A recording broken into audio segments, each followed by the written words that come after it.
Dear student, आज मैं आप सभी को एक दूसरे प्रकार की समवायता जिसे कि चलावयता टाटोमेरिज्म कहा जाता है। जैसा कि इसके नाम से ही पता चल रहा है कि ऐसी समवायता जो किसी के चलने के कारण उत्पन्न होती है। यौगिकों के अणुसूत्र मॉलिक्यूलर फार्मूला सेम होता है, लेकिन किसी के चलने के कारण उत्पन्न होने वाली समवायता को क्या बोलते हैं? चलने वाली समवायता या फिर चलावयता टाटोमेरिज्म। यह एक विशेष प्रकार की संरचनात्मक स्ट्रक्चरल आइसोमेरिज्म होती है जो समवायी में आइसोमर्स में प्रोटॉन ये चलता है। कौन चलता है? प्रोटॉन चलता है एवं साथ में पाई बंध भी चलता है कि गतिशीलता के कारण उत्पन्न होती है। यौगिकों में जो ये समवायता उत्पन्न होती है, समवायता जो बनती है टाटोमेरिज्म, वो किसके कारण? प्रोटॉन और पाई बंध मूवमेंट करते हैं one atom to another atom यौगिक में, आइसोमर्स में। तो इस तरह से इनके जो स्ट्रक्चरल फीचर होता है वो चेंज हो जाता है, जबकि यौगिकों के जो आइसोमर्स होते हैं उनके आणविक सूत्र क्या होते हैं? सेम होते हैं। तो ऐसी समवायता क्या बोलते हैं? चलावयता समवायता या टाटोमेरिज्म। इसकी English version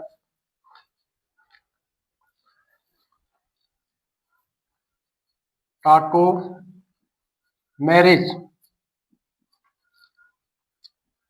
isomerism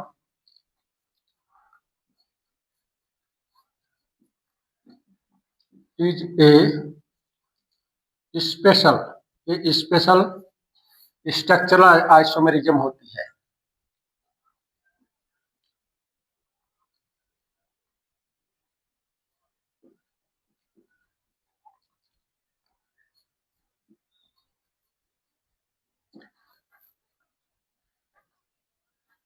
Isomerism found in organic compounds have same molecular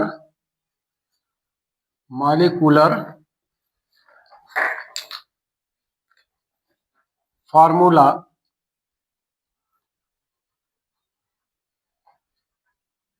but due to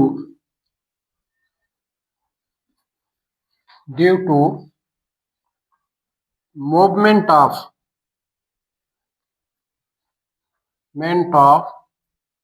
proton, जिसे H पॉजिटिव आयन से रिप्रेजेंट किया जाता है, and pi bond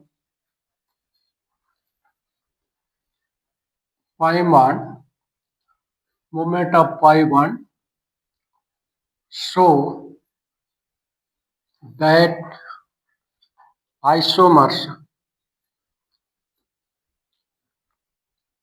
have different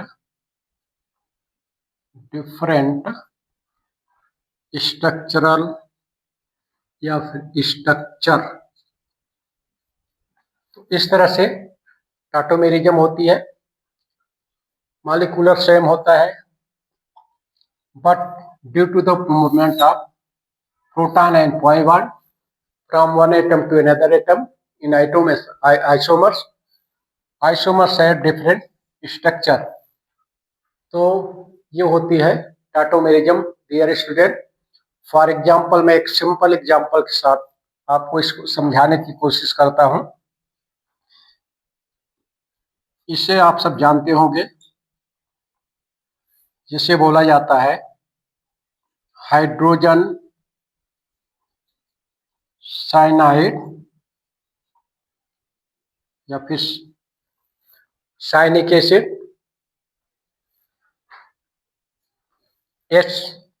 इसमें देखेंगे H bonded C triple bonded N है।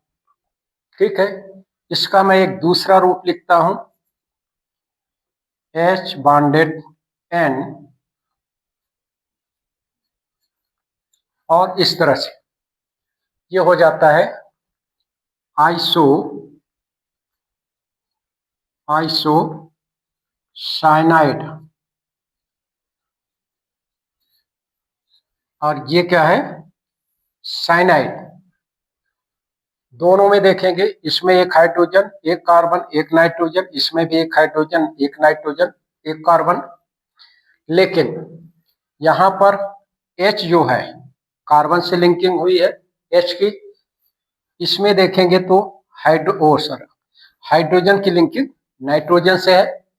तो इस तरह से ये जो मूवमेंट हुआ हाइड्रोजन एंड पाई बॉन्ड का, यहाँ पर एक पाई बॉन्ड मूवमेंट हो गया, एक कोऑर्डिनेटेड बॉन्ड में हो गया। तो इस तरह से हाइड्रोजन एक प्रोटॉन और एक पाई बॉन्ड के मूवमेंट से जो स्ट्रक्चरल वेरिएशन होता है यौगिकों के लिए, यौगिकों में जो स्ट्रक्चरल वेरिएशन आ जाता है, स्ट्रक्चरल चेंजेज आ जाता है, उस चेंजेस को ही डिफाइन करता है कौन?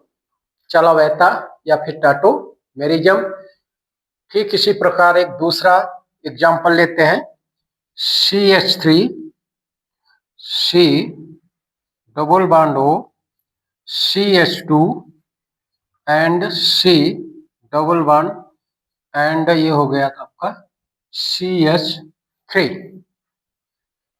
एसीटोन,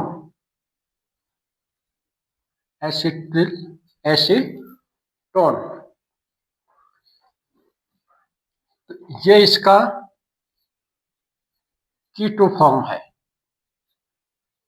एसिटिल एसीटोन का कीटोनिक फॉर्म है। यहाँ पर दोनों CO ग्रुप कार्बोनिल ग्रुप इसमें दो है। इसको इस तरह से भी आप लिख सकते हैं, CH3 and COH double bond C double bond O and CH3।